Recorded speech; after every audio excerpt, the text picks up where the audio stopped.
नमस्कार, मैं योगेश राणा। उत्तराखंड के पर्यटन मंत्री सतपाल महाराज को सफाई देने के लिए मीडिया के पास आना ही पड़ गया। मामला इतना बढ़ गया कि सतपाल महाराज को अपने छोटे बेटे को टिहरी झील में क्रूज बोट चलाने के लिए किया गया आवेदन वापस लेने के लिए कहना पड़ गया। सतपाल महाराज के छोटे बेटे सुयश रावत ने टिहरी झील में क्रूज बोट चलाने के लिए टिहरी विशेष क्षेत्र पर्यटन विकास प्राधिकरण के पास आवेदन किया। उत्तराखंड में पर्यटन मंत्री सतपाल महाराज है, इसीलिए यह सवाल उठ खड़ा हुआ कि पर्यटन मंत्री के बेटे उत्तराखंड में पर्यटन के क्षेत्र में ही आवेदन क्यों कर रहे हैं, टेंडर क्यों कर रहे हैं। विपक्षी दल कांग्रेस ने भाजपा पर अपनों को लाभ देने का आरोप लगा दिया। वैसे तो बीजेपी पारदर्शिता के साथ टेंडर प्रक्रिया करने की बात कह रही है, लेकिन सोशल मीडिया पर बने विपरीत माहौल और मीडिया में आई खबरों से उठे सवालों के बाद पर्यटन मंत्री को मीडिया के सामने आकर यह कहना पड़ गया, मैं अपने छोटे पुत्र से आग्रह करूंगा वो अपना आवेदन वापस ले ले। आइए पहले सतपाल महाराज की बात को सुनते हैं, इसके बाद इसको समझते हैं आखिर बीजेपी इतने दबाव में क्यों आ गई। उत्तराखंड के पर्यटन मंत्री को खुद ही सामने आकर मीडिया के जरिए अपने पुत्र को यह कहना पड़ गया कि वो आवेदन वापस ले ले। हमारे उत्तराखंड में इन्वेस्टर समिट आयोजित किया गया और उसी से प्रभावित होकर मेरे छोटे बेटे ने ये विचार किया कि वो उत्तराखंड में पैसा इन्वेस्ट करेंगे। उसी विचार के तहत उसने पॉसिबिलिटीज को एक्सप्लोर किया और उसने टाडा के अंतर्गत जो टेंडर निकले थे, जिसमें 25 लोगों ने टेंडर लिए थे, बोट के टेंडर थे, क्रूज के टेंडर थे, तो उसने एक छोटे क्रूज के लिए, छोटी बोट के लिए एक टेंडर के लिए आवेदन दिया। 25 टेंडरों के अंदर से 6 काबिल पाए गए और अभी स्वीकृत नहीं हुए हैं। केवल मात्र टेंडर पर विचार करने पर उनको आगे रखा गया है। आप जानते हैं कि हम नरेंद्र मोदी जी को अपना प्रतीक मानते हैं, उनसे प्रेरणा लेते हैं और उन्होंने हमेशा कमल के पुष्प की प्रेरणा दी कि कमल की तरह स्वच्छ रहो। राजनीति में स्वच्छता को देखते हुए, ट्रांसपेरेंसी को देखते हुए, क्योंकि मैं विभागीय मंत्री हूं, इसलिए मैं अपने पुत्र से आग्रह करूंगा, सारे काम नियमित हुए हैं, सारी प्रक्रिया जो है उसके अंदर ट्रांसपेरेंसी अपनाई गई है, कोई भी नियम का उल्लंघन नहीं किया गया है। फिर भी मैं अपने छोटे पुत्र से आग्रह करूंगा कि वह अपना आवेदन वापस ले ले।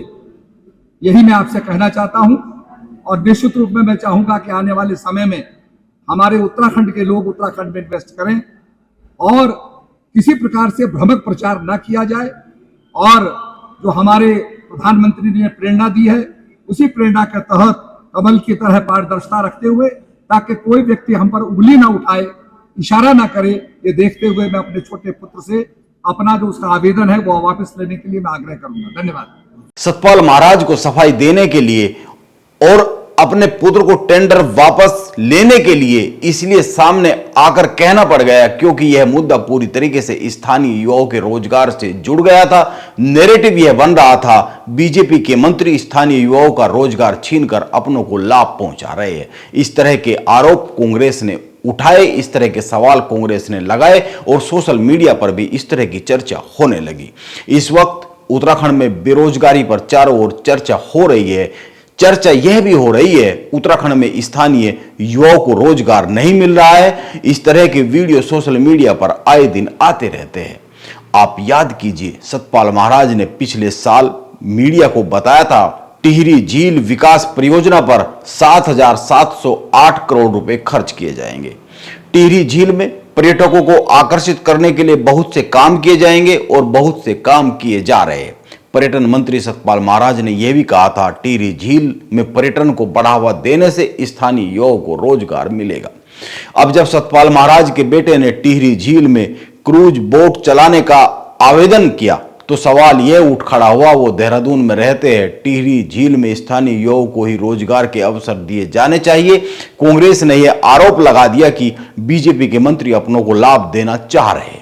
सवाल यह भी उठा, पर्यटन मंत्री सतपाल महाराज के पुत्र को किस दृष्टि से बेरोजगार माना जाए। बीजेपी इसी नैरेटिव से चिंता में आ गई ऐसा लगता है, वरना तो आप खुद ही सोचिए। सतपाल महाराज का कहना है कि यह निवेश का विषय है, उनके छोटे पुत्र निवेश करना चाहते हैं ताकि उत्तराखंड में रोजगार उत्पन्न हो सके। टेंडर प्रक्रिया को पूरी तरीके से फॉलो किया गया है, जो नियम है, कहीं पर भी कोई गड़बड़ी नहीं हुई है, पूरी पारदर्शिता बरती गई है। 25 लोगों ने टेंडर भरा, केवल 6 ही सही पाए गए, इनमें से एक उनके पुत्र भी शामिल है। इस पूरे प्रकरण में एक बात पर गौर किया जाना चाहिए, सतपाल महाराज को क्या यह पहले से नहीं पता था? अगर यह मामला सामने आ गया, खुल गया, मीडिया में आ गया, तो यह किस दिशा में जाएगा? जिस दिशा में अब गया है, जाहिर सी बात है उसी दिशा में जाना था। जाहिर सी बात है सामने आने पर यह आरोप तो लगना ही था कि सतपाल महाराज अपने पुत्र को लाभ देना तो नहीं चाह रहे। अगर सतपाल महाराज के पुत्र उत्तराखंड में निवेश ही करना चाहते हैं तो किसी अन्य क्षेत्र में कर सकते हैं। पर्यटन मंत्री खुद सतपाल महाराज है और उनके पुत्र पर्यटन क्षेत्र में ही निवेश करेंगे तो सवाल तो खड़े होंगे ही। यह तो एक सामान्य सी बात है, जाहिर सी बात है, विपक्ष इस मामले को उठाता ही।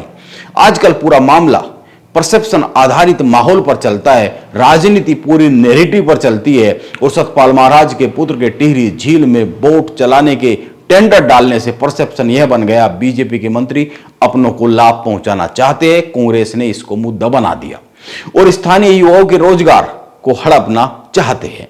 इसीलिए सतपाल महाराज को सफाई देने सामने आना पड़ा मीडिया के। ऐसा लगता है अब सतपाल महाराज ने अपने पुत्र से आवेदन वापस लेने के लिए कह ही दिया है, इसलिए मामला फिलहाल तो शांत ही माना जाना चाहिए। लेकिन राजनीति में जो लाइन एक बार खिंच जाती है वह खिंच ही जाती है, उसको बार बार कुरेदा जाता ही है। इसीलिए नेहरू, इंदिरा गांधी और उसके पहले के दौर भी बार बार याद किए जाते हैं। उन लाइनों को कुरेदा जाता है जो लाइन खिंच गई है या खिंच जाती है राजनीति में। इसलिए कांग्रेस समय समय पर इस मामले को कुरेदती रहेगी, यह लगता है और यह माना जाना चाहिए। नमस्कार, मैं योगेश राणा।